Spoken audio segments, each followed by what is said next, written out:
ओम श्री वेद पुरुषाय नमः। नमस्कार। क्लास नंबर 497 श्रीमद् भगवद गीता जी शंकराचार्य जी के भाष्य के अनुसार आरंभ किया जाता है। ओम श्री सीता रामचंद्राभ्याम नमः। नमो गुरुभ्यः। ओम अथ काल देवता श्री संवत् 2082 ज्येष्ठ कृष्ण पक्षः द्वितीया बुधवारः अनुराधा नक्षत्रम् उत्तरायणं वसंत ऋतुः। ओम तत्सत् श्री शंकराचार्याय गुरवे नमः। तस्मादज्ञानसम्भूतं हृत्स्थं ज्ञानसिनात्मनः आत्मनः छित्त्वैनं संशयं योगम् आतिष्ठोत्तिष्ठ भारत। अध्याय नंबर 4 और श्लोक नंबर 42। पुस्तक है Gita press Gorakhpur, book number 10, Shankaracharya ji के भाष्य वाली भगवद गीता जी। अच्छा जी, तो कल हमने इस श्लोक का आरंभ किया था और ये इस चौथे अध्याय का अंतिम फाइनल श्लोक है। और भगवान यहाँ पर कह रहे हैं कि आपको आत्मा के विषय में जो संशय है, जो सबसे घटिया चीज़ है, जो सबसे बड़ा धर्म से गिराने का कारण है कि व्यक्ति को आत्मा के विषय में डाउट हो और वो उसमें अनिश्चितता रखे, उसको ज्ञान से दूर ना करे। इसलिए भगवान कह रहे हैं कि आपको इस संशय को छेद कर देना चाहिए, दूर कर देना चाहिए। कैसे करना चाहिए? ये संशय कहाँ से निकला है? अज्ञान संभूतम। आत्मा के अज्ञान के कारण आप उसके सत्य को नहीं देख रहे हैं और आप जो आपकी बुद्धि में हृत्स्थम, जो ये अज्ञान, विपरीत ज्ञान, मिस्टेक बैठी हुई है, इसको आप ज्ञान रूपी तलवार के द्वारा काटो और आत्मा के संशय को दूर करके क्या करना है? योगम। जैसे भगवद गीता में कर्म योग बताया गया है, स्वधर्म बताया गया है, उसको आतिष्ठ, पालन करो, उत्तिष्ठ। इसलिए हे अर्जुन, हे हिंदू, खड़े हो जाओ और अपने स्वधर्म में जुट जाओ, ऐसा भगवान कह रहे हैं। तो इसका भाष्य हम देखते हैं।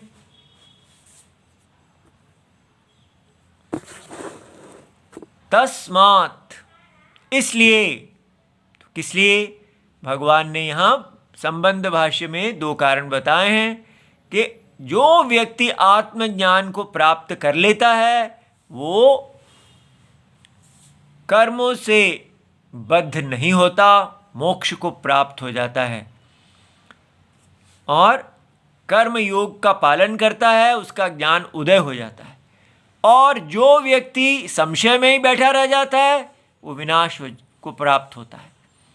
तो कोई आपके पास विकल्प नहीं है, या आप मोक्ष मार्ग पे जाएं धर्म मार्ग पे चल के, और या आप विनाश मार्ग पे जाएं, अर्थात पुरुषार्थ से गिर जाएं और इस मनुष्य शरीर जो धर्म और मोक्ष देने वाला शरीर है उसको वेस्ट कर दें और इस संसार में खो जाएं।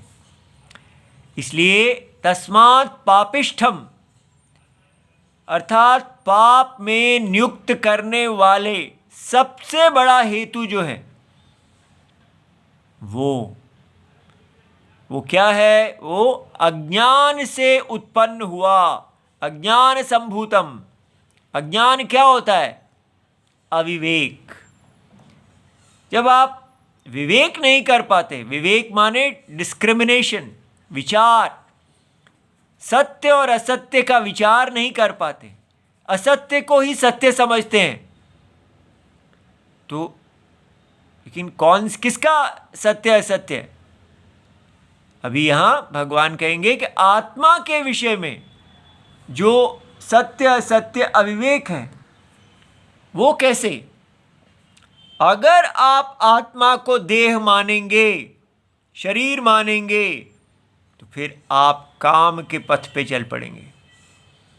काम ही आपके लिए धर्म होगा, काम पूर्ति करना ही धर्म होगा। और अगर आपने आत्मा को देह माना कि मैं देह नहीं हूं, मैं आत्मा हूं, तो फिर राम पूर्ति करना, राम आज्ञा पालन करना आपका धर्म हो जाएगा।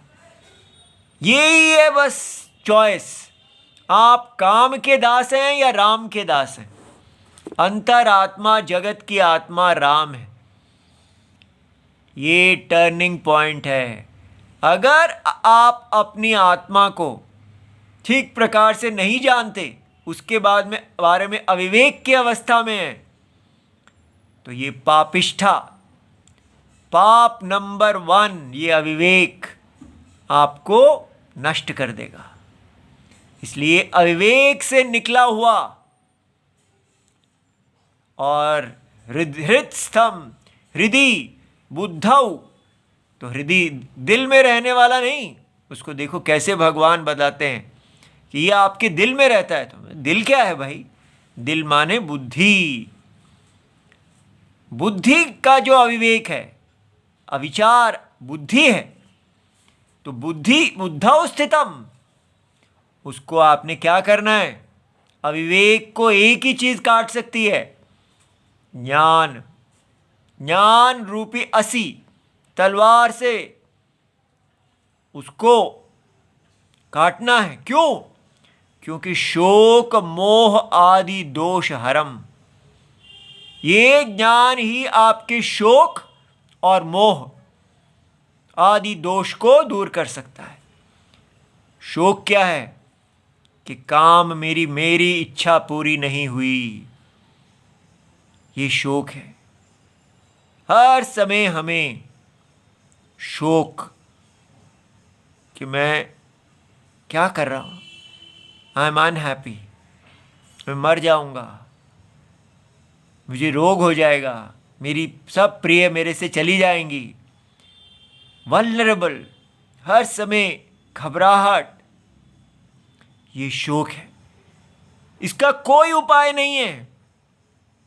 मनुष्य सोचता है कि मुझे कोई शोक नहीं, मेरे पास बड़ा पैसा है, मेरे पास ये है वो है, लेकिन वही सब आपके शोक का कारण बन जाता है। क्योंकि हर जैसे ही आता है उसका रिस्क, हर समय हमारी शांति कंडीशनल है, अनकंडीशनल नहीं है। ये है तो मैं सुखी हूं, ये गया तो मैं दुखी। इसलिए मनुष्य हर समय जब वो अपने आप को देह मान लेता है तो वो हर समय शोक में रहता है। और शोक से पहले उसका मोह है, ये अविवेक है। आत्म को जब आप नहीं जानेंगे तो फिर आप देह को आत्मा समझेंगे, और जब देह को आत्मा समझेंगे तो देह के द्वारा दिखने वाला ये संसार, इसके द्वारा आप मोहित हो जाएंगे। आप कहेंगे कि इसी को ही भोग के मुझे शांति मिलेगी। कंज्यूमर तो मोहित, जो संसार के बारे में मोहित है, जिसकी शांति इस संसार की सिगरेट से आती है, वो क्या कर लेगा अपने आप को? तो इसलिए प्रॉब्लम को आजकल की निकली हुई मत देखें। ये सनातन प्रॉब्लम है और सनातन सॉल्यूशन है। सनातन माने इटर्नल, कभी ना बदलने वाली। आत्मा सत्यम है, देह असत्यम है। उस असत्य देह को आपने अगर अज्ञान के कारण अपना आत्मा समझ लिया तो फिर उस अविवेक से, अविवेका जातम, उस अविवेक से निकलेगा शोक और मोह, जो आपको अनंत जन्मों तक पागल किए रखेगा, कभी भी चैन नहीं करने देगा, कभी धर्म में नहीं स्थित होने देगा, सदा भगाता रहेगा। और एक चीज के पीछे नहीं, अनंत भोगों के पीछे। और भागते भागते एक दिन आप अपना विनाश करके गिर जाएंगे। इसलिए इसको देखें। शोक मोह आदि दोष हरम सम्यक दर्शनम, केवल सम्यक दर्शनम, करेक्ट नॉलेज, आत्मा को ठीक प्रकार से जानेंगे तो इस शत्रु को जीतेंगे। ज्ञानम तद एव असिहि खड्गः, वही तलवार है, इसका कोई विकल्प नहीं है। देखिए जीवन कितना कठिन है। हम किस पागल की तरह इस संसार में सोच रहे हैं बस मैं अपने सपने पूरे करूंगा। मोह, इसको मोह कहते हैं, सपनों का राही।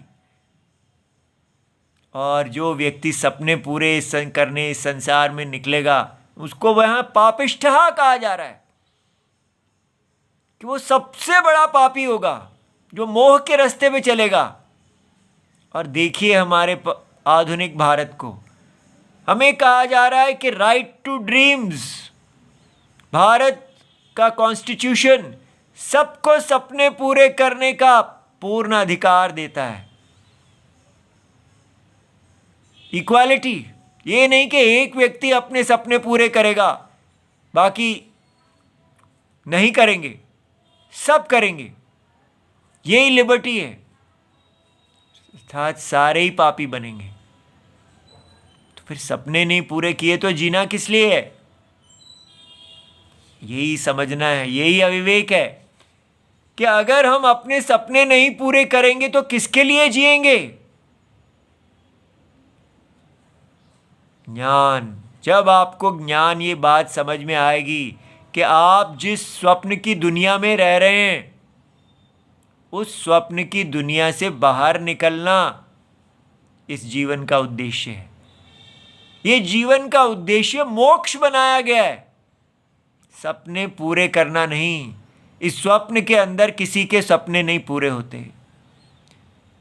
स्वप्न के माया मृग के पीछे सीता जी पागल हुई थीं और रावण के हाथ चढ़ गई थीं।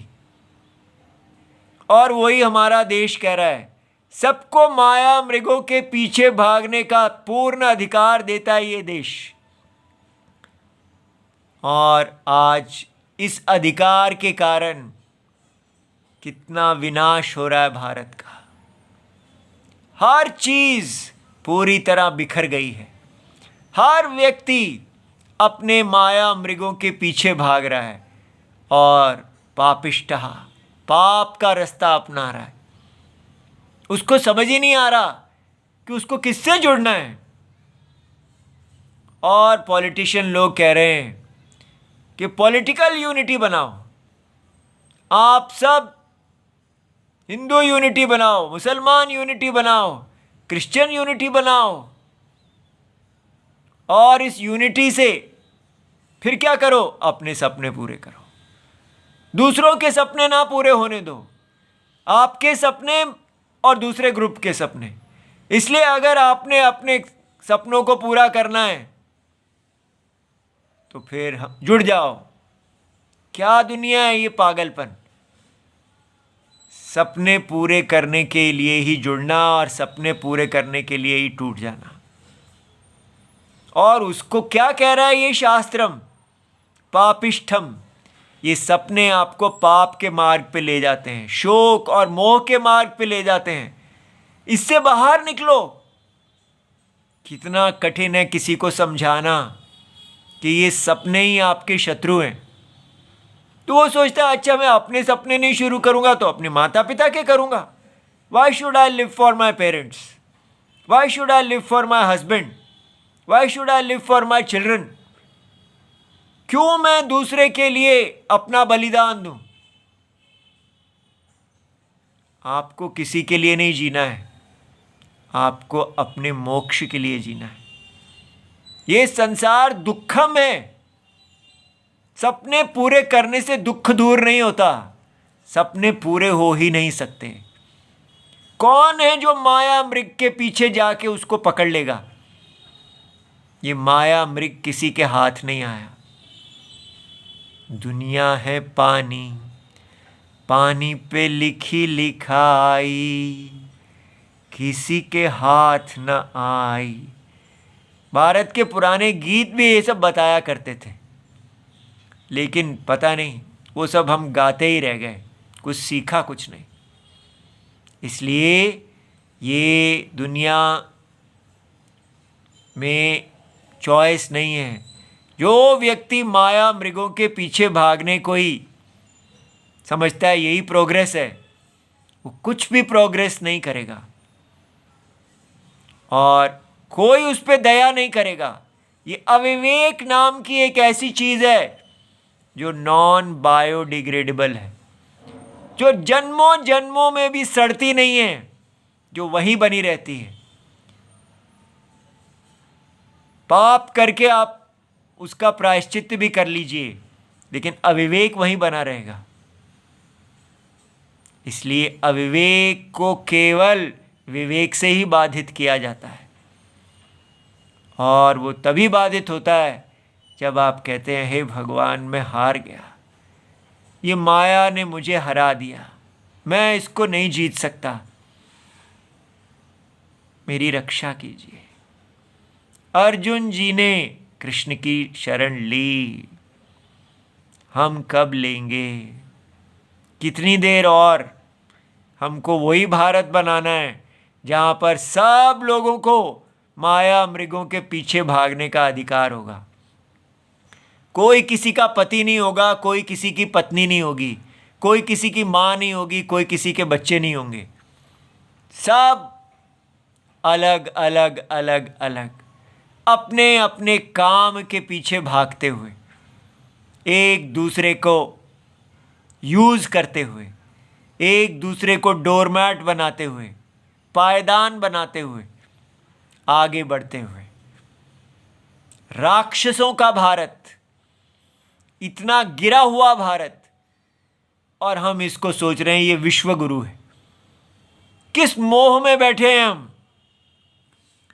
इसलिए ये भगवत गीता जो कह रही है इसको हल्का ना लें कि ज्ञान असी असी खड्गः तेन ज्ञान असिनः आत्मनः. आत्मा माने आत्मा का, माने स्वस्य, अपने आप को विषय करने वाला जो अज्ञान है और अपने आप को ही जो मोहित कर रहा है उसको दूर करो.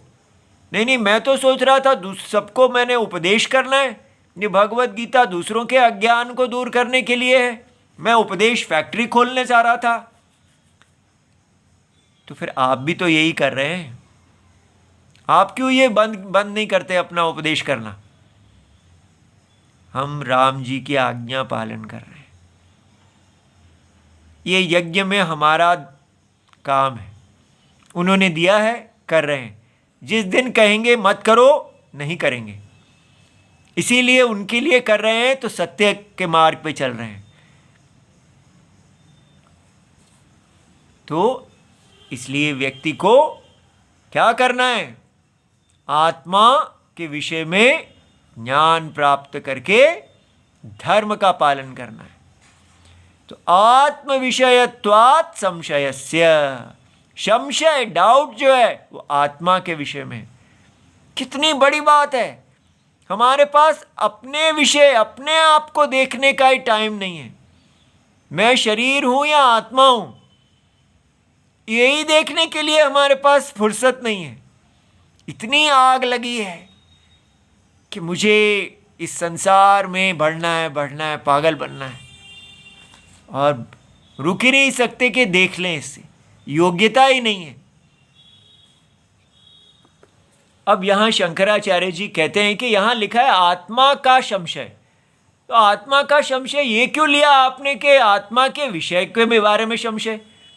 ये भी हो सकता है कि हमारा डाउट है वर्ल्ड के बारे में, जैसे साइंटिस्ट को होता है, उसको आत्मा के विषय में संशय थोड़ी होता है। उसको कहता है दुनिया को अंडरस्टैंड करना है, अपने आप को थोड़ी करना है। तो हो सकता है यहां भी ये कह रहे हैं, तो न ही परस्य संशयः परेण चेतव्याम चेतव्यताम प्राप्त। यहां पर ये टॉपिक नहीं है कि दूसरे का संशय दूसरे के द्वारा दूर किया जाए, ये न स्वस्य इति विशिष्यते। अतः इसलिए यहां पर विषय है कि आत्मा आत्म विषयः एव स्वस्य एव भवति। ठीक है, इसलिए आत्मा को विषय करने वाला जो आत्म अज्ञान है, जिसके कारण आप आत्मा को देह समझ रहे हैं और फिर देह के बारे में से दिखने वाली दुनिया, इसके बारे में मोहित होके पागल की तरह उसके माया के पीछे भाग रहे हैं। तो टॉपिक आत्मा के विषय का है।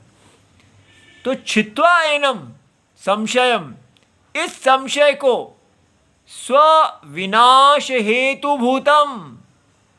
अब देख लो, क्लियरली कहा जा रहा है कि कौन है सपना विनाश का हेतु।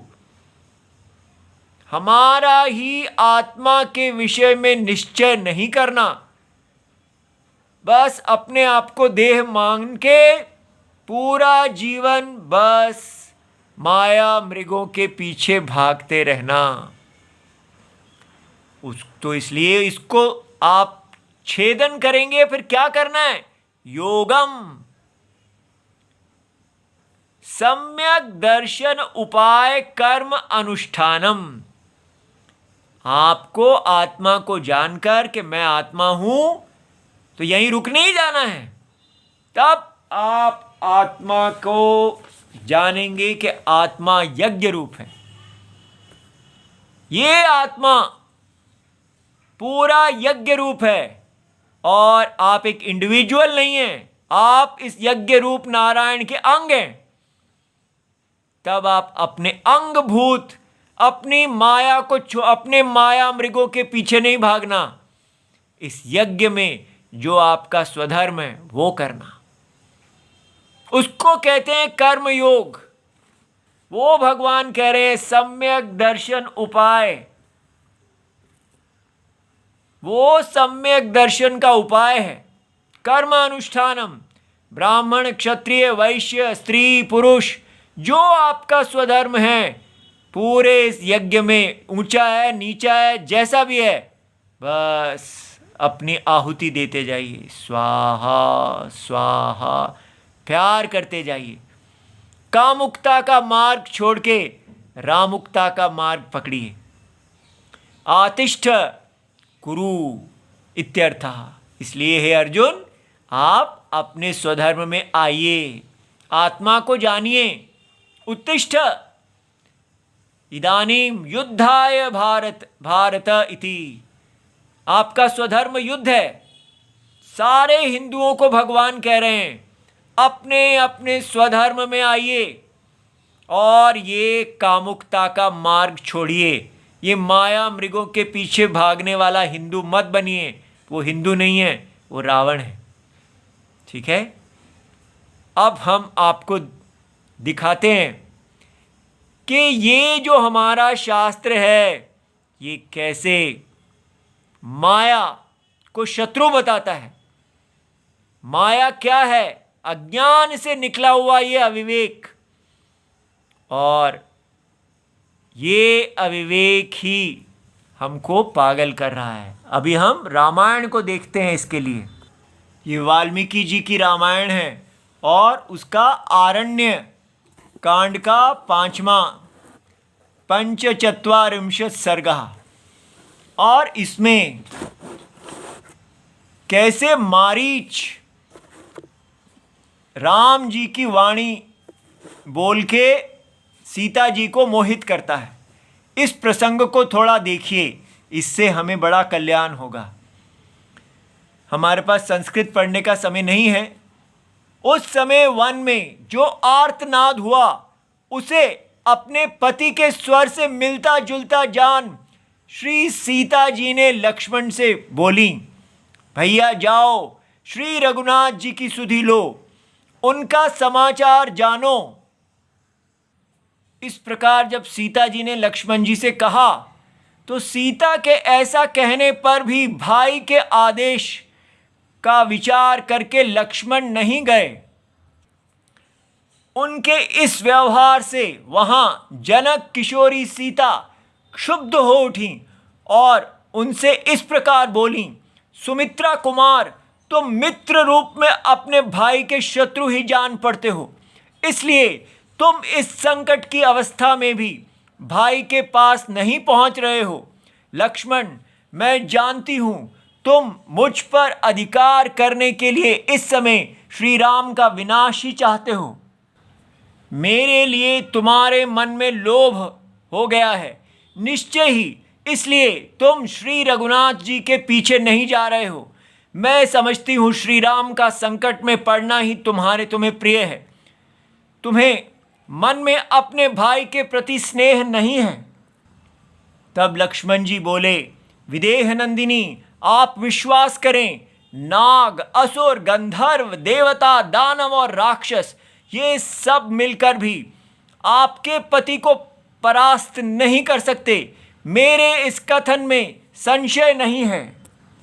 देवी शोभने, देवताओं, मनुष्यों, गंधर्वों, पक्षियों, राक्षसों, पिशाचों, किन्नरों, मृगों तथा घोर दानवों में भी ऐसा कोई वीर नहीं है जो समरांगण में इंद्र के समान पराक्रमी श्री राम जी का सामना कर सके। भगवान श्री राम युद्ध में अवध्य हैं, अतएव आपको ऐसी बात ही नहीं कहनी चाहिए। सुंदरी विदेह नंदिनी, महात्मा श्री रामचंद्र जी ने मुझे आपकी रक्षा का भार सौंपा है। इस समय आप मेरे पास उनकी धरोहर के रूप में हैं, अतः आपको मैं यहां अकेली नहीं छोड़ सकता। लक्ष्मण के ऐसा कहने पर सीता को बड़ा क्रोध हुआ। उनकी आंखें लाल हो गईं और वह सत्यवादी लक्ष्मण से कठोर बातें कहने लगीं। अनार्य, निर्दयी, क्रूर आत्मा, कुलांगार, मैं तुझे खूब समझती हूं। श्री राम किसी भारी विपत्ति में पड़ जाएं और यही तुझे प्रिय है, इसलिए तू राम का संकट आया देखकर भी ऐसी बातें बना रहा है। सीता जी जब इस प्रकार कठोर तथा रोंगटे खड़े कर देने वाली बात कही, तब जितेंद्रिय लक्ष्मण हाथ जोड़कर उनसे बोले, देवी, मैं आपकी बात का जवाब नहीं दे सकता, क्योंकि आप मेरे लिए आराधनीय देवी के समान हैं। मिथिलेश कुमारी, ऐसी अनुचित और प्रतिकूल बातें मुंह से निकालना स्त्रियों के लिए आश्चर्य की बात नहीं है, क्योंकि यह इस संसार में नारियों का ऐसा ही स्वभाव बहुधा देखा गया है। ये देखिए, विमुक्त धर्मास चपलास तीक्ष्णाः भेदकराः स्त्रियः। स्त्रियां प्राय विनय आदि धर्मों से रहित, चंचल, कठोर तथा घर में फूट डालने वाली होती हैं। विदेह कुमारी जानकी, आपकी ये बात मेरे दोनों कानों में तपाए हुए लोहे के समान लगी है। मैं ऐसी बात सह नहीं सकता। अब बताइए, यहां पर क्या बताया जा रहा है? एक स्त्री स्वभाव बताया जा रहा है। हम इससे इतना डरते हैं कि कहना ही नहीं चाहते कि स्त्री का स्वभाव माया के स्वभाव जैसा होता है, स्त्री का स्वभाव देह के स्वभाव जैसा होता है, पुरुष का स्वभाव आत्मा के अनुसार होता है। जब तक हम पुरुष को बताएंगे ही नहीं कि हम जिस देह को धारण कर रहे हैं वो कैसी है, वो माया है, वो हमें वशीकरण कर लेगी, और उसके ऊपर कभी विश्वास नहीं करना। उस देह को जैसे अपनी देह को वश में किया जाता है, वैसे ही स्त्री को भी अपनी देह माना जाता है। स्त्री पुरुष के अंदर के अधीन हो, धर्म में सदा पुरुष के द्वारा सुरक्षित हो। लेकिन ये सब हम छोड़ते जा रहे हैं। सबको कह रहे हैं आप सब अलग अलग देह हो और सब माया मृगों के पीछे भागो। अगर हम ये बात सीखेंगे ही नहीं कि स्त्री और पुरुष में क्या संबंध है, किस प्रकार वो यज्ञ में जुड़े हुए हैं। स्त्री और पुरुष एंटरटेनमेंट के लिए साथ नहीं जुड़ते हैं कि आप दोनों का सेल्फ इंटरेस्ट है इसलिए दोनों पति पत्नी बन जाओ। स्त्री और पुरुष दोनों जुड़ते हैं यज्ञ के लिए और वो हम जानना ही नहीं चाहते। और उस यज्ञ में पुरुष जो है वो धर्म में प्रधान है और स्त्री जो है वो पुरुष के पीछे चलती है, अनुगामिनी है। लेकिन ये हम नहीं चाहते हैं। आप चुन लीजिए आपको क्या चाहिए। अगर सच में अपना भगवत गीता, अपना शास्त्र देखना है तो ये सारी चीज़ें स्वीकार करनी होंगी कि धर्म में कौन पुरुष है और कौन स्त्री है, कौन प्रधान है कौन अप्रधान है, किसका क्या स्वभाव है। हमको गुडनेस सर्टिफिकेट नहीं लेना है, हमको अपना कल्याण करना है। इसलिए अपने आप को, अपने परिवारों को तोड़े नहीं, जोड़ें। वो कैसे जुड़ेगा?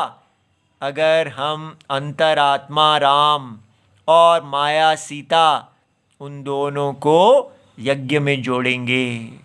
इति सर्वं शिवम प्रणाम।